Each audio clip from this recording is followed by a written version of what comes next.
Suman TV ప్రేక్షకులకి నమస్తే.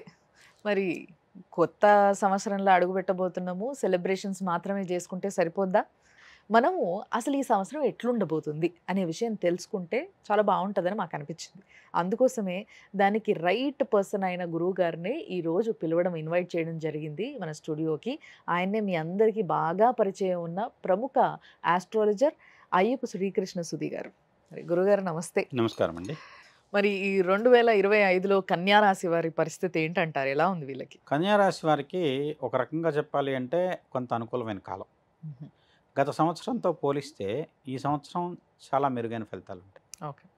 గత సంవత్సరం కూడా సగం నుంచి మంచి పర్వాలేదని చెప్పొచ్చు. ఎందుకంటే ఇప్పుడు గురుడు అష్టమంలోంచి భాగ్యంలోకొచ్చాడు. హ్మ్.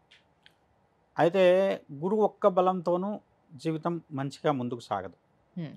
తర్వాత శని వీళ్ళకు షష్ఠ స్థానంలో ఉన్నటువంటి పరిస్థితి. హ్మ్. ఇప్పుడు శని యొక్క పరిస్థితి చాలా అనుకూలంగా సప్తమంలోకి వస్తున్నాడు. హుహు. అలానే వచ్చేసి రాహుకేతువులు. రాహు ముఖ్యంగా షష్ఠమంలోకి రావటం. హ్మ్. రాశిలోంచి కేతు వ్యయంలోకి వెళ్తాడు. హ్మ్. వ్యయంలో కేతువు మోక్షకారకుడంట. హ్మ్. ముక్తిని లాంటి ఒక రకమైనటువంటి దైవ సంబంధమైనటువంటి అనుకూలత. హుహు. అలానే రాహు షష్ఠమంలో ఉంటే మంచి ఆర్థిక పరిపుష్టి లాభాలు ఇస్తాడు. హ్మ్. శత్రువుల మీద విజయాన్ని ఇస్తాడు. హ్మ్. తర్వాత ఈ రాశి వాళ్లకు గత కొన్ని సంవత్సరాలుగా అంటే 2-3 సంవత్సరాలు కాదు, హ్మ్. చాలా కాలం నుంచి కొన్ని పనులు అవటం లేదు. లేకుంటే వచ్చేసి వీళ్ళకి రావాల్సిన గుర్తింపు రావటం లేదు. హ్మ్. దానికి వీళ్ళకి ఈ సంవత్సరం మంచి దోహదకారి అయ్యేటువంటి ఫలితాలు ఉన్నాయి. ఓకే. కేతువు ఎప్పుడైతే ఈ రాశిని వదిలిపెడతాడో హ్మ్. క్రమంగా ఏంటంటే వీళ్ళకి రాశికి ఒక రకమైనటువంటి ఇవాల్టి వరకు వీళ్ళు కొన్ని నిర్ణయాలు అనాలోచితంగా తీసుకున్నారు. హ్మ్. సంవత్సరంన్నర నుంచి కేతు కన్య రాశిలో ఉండి రన్యాన్ని పీడిస్తున్నాడు. హ్మ్. దానివల్ల ఏంటంటే కేతువుకి తల ఉండదు. హ్మ్. తల్లేని గ్రహం మన చేత తల్లేని పనులు ఇలాంటి ఆలోచన లేని పనులు చేయిస్తుంది. హ్మ్. తద్వారా ఏ పని పూర్తి అవ్వదు. హ్మ్. ఈ పని మొదలు పెడతారు, సగంలో ఉండగా వదిలేసి ఇంకో పనిలోకి వెళ్తారు. హ్మ్. ఆ పని అలానే వదిలేసి ఇంకో పనికి వెళ్తారు. హ్మ్. అలా ఏంటంటే ఈ ఒక దాని మీద స్థిరత్వం లేకుండా వీళ్ళు చేసినటువంటి ఒక చోట నుంచి ఇంకొక చోటకి, ఇంకో చోట నుంచి ఇంకో దానికి ఆ విధమైనటువంటి కుప్పిగంతులన్నీ కూడా ఒకసారి ఒక రకమైనటువంటి ఏకీకృతమైనటువంటి వ్యవస్థ కింద మారేటువంటి అవకాశం ఉంది. వాళ్ళ యొక్క ఓకే. నిర్ణయాలు కానివ్వండి, హుహు. వాళ్ళు చేసే పనులు కానివ్వండి, హుహు. ఒక సుస్థిరమైనటువంటి ఆలోచన వైపు ముందుకు సాగేటువంటి అవకాశం ఉంది మే దగ్గర నుంచి. హుహుహు. సో కన్యా రాశి వారి పరంగా చూసుకున్నట్లయితే వివాహం కాని వాళ్ళకు వివాహాలు అవుతాయి. హుహు. అది చాలా మంచి ఫలితం ఫస్ట్ వాళ్ళకి ఓకే. సంబంధించింది. ఓకే. అయితే దీనికి అన్ని సందర్భాల్లోనూ శని కొన్ని ఇబ్బందులు ఇస్తాడు. కానీ ఇక్కడ శని అనుకూలమైన ఫలితాలు ఇస్తున్నాడు. ఓహో! పంచమాధిపతిగా సప్తమంలోకి వస్తున్నాడు. హ్మ్. కొంతమంది ప్రేమించి వాళ్ళ ప్రేమను వచ్చేసి చెప్పుకోలేని పరిస్థితుల్లో ఉంటారు. అవును. ఆ పరమైనటువంటి ప్రేమ పెళ్లిగా మారడానికి అవకాశం ఈ సంవత్సరం ఉంది. ఓహో! ప్రేమ వివాహాలు, ప్రేమ సంబంధమైనటువంటి వ్యవహారాలు ఫలిస్తాయి. సో, కన్యా రాశిలో ఉన్న లవర్స్ ఎవరైనా ఉంటే ఈ సంవత్సరం ఇంట్లో పిటిషన్ పెట్టొచ్చన్నట్టు. నాకు పెళ్లి చేసుకోవాలని ఉంది. నేను ఇట్లా ఈ పలానా అమ్మాయిని ప్రేమించాను లేదా ఈ అబ్బాయిని ప్రేమించానని. బావుంటది. ఓకే. తర్వాత జూన్ నుంచి గురుడు రాజ్యస్థానంలోకి రావటంతో హ్మ్. అదృష్టంతో కూడుకున్నటువంటి ఉద్యోగ ప్రాప్తి. హ్మ్. ప్రయత్నం చేస్తే ఉద్యోగం రావటం వేరు. హుహు. ఎవరో ఎవరికో చెప్పారు. వాళ్ళు వచ్చేసి మీకు ఫోన్ చేసి మీకు ఫలానా జాబ్ ఉంది రండి అని పిలిచే పరిస్థితి వస్తుంది. ఆ! అంటే వల్ల ఎదురు చూసేటువంటి ఫలితాలు వీళ్ళని ఎదుక్కుంటూ వస్తాయి. ఓకే. మరి వ్యాపారవేత్తలకి ఎలా ఉంటుందంటారు? వాళ్ళ పరిస్థితి అత్యద్భుతంగా ఉంటుందండి. ఓహో! వ్యాపార పరంగా 2025 సంవత్సరం చాలా బ్రహ్మాండమైన సంవత్సరం. హుహు. దాంతోపాటు కన్యా రాశి వాళ్ళకు వ్యాపార పరంగా ఎవరైతే ఉన్నారో వాళ్ళకు వీళ్ళకి ఉన్నటువంటి వేదలన్నీ ఒక దెబ్బకు పోతున్నాయండి. హుహు. ఇంకోటేంటంటే శని సప్తమంలో ఉంటే మామూలుగా జ్యోతిషపరంగా ఫలితాల్లో ఏం చెప్తామంటే 7 రెట్లు లాభాన్ని ఇస్తాడు. ఓకే. ఇక్కడ రూ. 1,00,000 పెట్టుబడి పెడితే 7,00,000 లాభం వచ్చేటువంటి పరిస్థితి. హ్మ్. అలాంటి యోగవంతమైన సంవత్సరం 2025 వీళ్ళకని చెప్పొచ్చు. ఓహో! అద్భుతం. 7 టైమ్స్ రిచ్‌నెస్ ఇస్తాడని చెప్తా.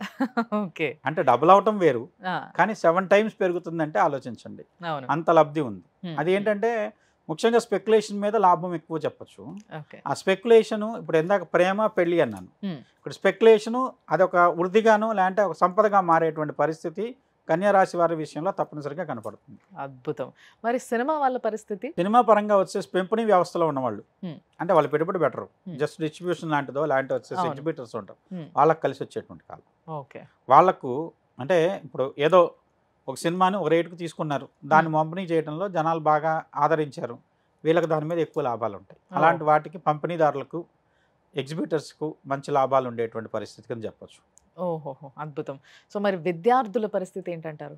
విద్యాపరంగా కూడా మంచి ఫలితాలుంటాయి. హ్మ్. ఇంకోటంటే వీళ్ళు ప్రయత్నం చేయకుండా కూడా మంచి ఫలితాలు పొందగలుగుతారు. అంటే సాధారణంగా రెగ్యులర్ స్కూల్కి వెళ్ళి పరీక్షల టైం కూడా అదే విధంగా దాన్ని అంత పెద్ద సీరియస్గా తీసుకోకుండా ఎగ్జామ్ రాసినా కూడా ఫలితం మంచి ఫలితం వస్తుందని చెప్పచ్చు. అలానే ఎవరిని చేయమని కాదు కానివ్వండి, అంటే అదృష్టం ఎంతో కొంత వీళ్ళకు విజయంలో దోహదకారం అవుతుంది. అదృష్టం అనుకూలంగా ఉన్నప్పుడు వీళ్ళు ప్రయత్నం అనేది కొంత నామాత్ర ప్రయత్నం అయినా కూడా విజయవంతమైన ఫలితాన్ని ఇస్తుంది. అది సో చాలా బాగా చెప్పారు. అర్థమైందిగా పిల్లలు ఒకవేళ ఎవరైనా మమ్మీ డాడీలు అబ్జర్వ్ చేస్తున్నట్టయితే పిల్లలు కొంచెం కొంచెం ఎఫర్ట్స్ పెట్టి చదివితే మంచి ర్యాంకులు కొట్టేయచ్చు అన్నట్టు, క్లాస్ ఫస్ట్లు అలాంటివి. సో ఎక్కువ కష్టపడాల్సిన అవసరం లేకుండా కొంచెం కష్టంతో మంచి ఫలితం. Very nice. మరి వీళ్ళు ఏదైనా పూజ కానీ ఎక్కడైనా గుడికి వెళ్ళి వస్తే బాగుంటుంది అంటారా? ముఖ్యంగా వీళ్ళకి వచ్చేసి గురుడు రాజ్యస్థానంలోకి వెళ్తాడు. రాజ్యస్థానంలో ఉన్న గురుడి వల్ల కొంత వచ్చేసేసి గురుడు మనకంటే ఎదురోళ్ళకి ఉపయోగపడాలి, లేదంటే ఇంకేదో చేయాలనేటువంటి ఇది ఉంటుంది. అలానే శని సప్తమంలోకి రావటం వల్ల శనికి సంబంధించినటువంటి విషయాల్లో శని సంబంధించిన దోషం తొలగటం కోసం అనుకోండి, శని నుంచి మీకు పూర్తి అనుకూలమైన ఫలితాలు రావటం కోసం కానివ్వండి, ఇక్కడ శ్రీశైలంలో ఉండేటువంటి భ్రమరాంబ మల్లికార్జునులు దర్శించుకోవటం, లేదంటే శివుడికి సంబంధించింది మల్లెపూలతో అర్చన అండి. శివుడు అమ్మవారు ఇష్టపడి మల్లెపూలతో అర్చన చేసిన దానికి శివుడు ఆమెకు వచ్చేసేసి మంచి ప్రీతిని కలిగించాడు. అందువల్ల ఏంటంటే మల్లీశ్వరుడు అనే పేరు దానికే వచ్చింది. అందువల్ల శివుణ్ణి కదిలించాలంటే ఆయనకున్నటువంటి మన్మధుడి బాణాల్లో కూడా 4వది నవమల్లికం అంటారు. అంటే ఇక్కడ ఎంత ప్రేమకు కూడా అదే సూచన కింద చెప్పింది. ఆ మల్లెలతో శివుడిని అర్చన చేస్తే ఎలాంటి కోరికైనా నెరవేరుతుంది. కాబట్టి మల్లెపూలతో శివుడిని అర్చించడం కోసం ప్రయత్నించండి. అత్యద్భుతమైన ఫలితం ఉంటుంది మీకు. Very nice. అసలు చాలా ప్రశాంతంగా ఉంది మీరు చెప్పిన దాని ప్రకారం వింటున్నట్టయితే. సో మీ అందరికీ కూడా చాలా బాగుండబోతుంది. దానికి చిన్న చిన్నగా కొన్ని గురువుగారు చెప్పినట్టుగా చేసుకున్నట్టయితే మీరు ప్రశాంతంగా ఈ సంవత్సరం అంతా హ్యాపీగా అలా అలా ఎల్లదీయొచ్చు అన్నట్టు. చాలా బాగా చెప్పారు గురువుగారు. ధన్యవాదాలు.